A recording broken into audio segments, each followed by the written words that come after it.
Mm. Tole egaa kuni manneen hawaasaa godina Shawaa Lixaa naannootiin miidhaa qaqqabe irratti uummata Amaaraa dhaaleeyyiidhaan gubate hawaasni keenya akkasittiin akkuma jirutti mana isaa qabeenya isaa dhabeetii kan ala jiru jechuudha. Kanaaf mee kottu amma manni kun kan eenyuti jettee?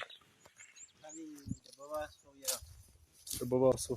Amma kan gube qaama akkamiiti jechuudha? Amaartotatu gube, Amaaratu dhufanii guban.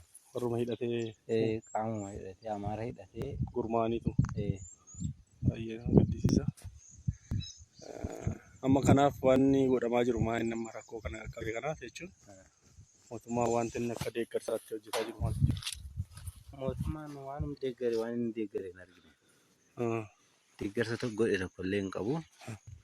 Dhufaniituma iyyuu mana kana akkatti gubate, mana kana qofa miti manni gubate naannoo mana 200 oliidha. Ani ilaallee karaa maalayyuu hin baane mootummaan. Egaa amma nuti amma koree deeggarsaa tokko akkuma waliigala akka biyyaatti dhaabneet hojjetaa jirra.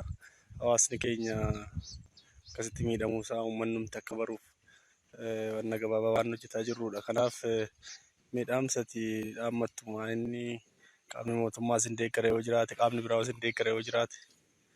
Mutuu qaamni nu deeggare maaltu jira miti yookaan nu deeggaru hin jira ta'e immoo wanti nuti dhaammannu qabeenyi tokko mana kana keessatti amma wanti firiin tokko wanti ba'e hin jiru.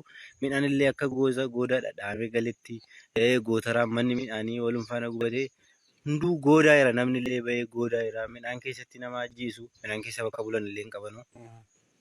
Akka kana rakkoo akka kanaa keessa jira uummanni.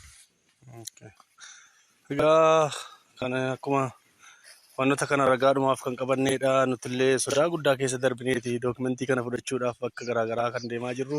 Kun mana nama tokkoo kan arginedha. Kanneen birootti immoo mee ceeneetti tokko tokkoon fudhannee ilaalla.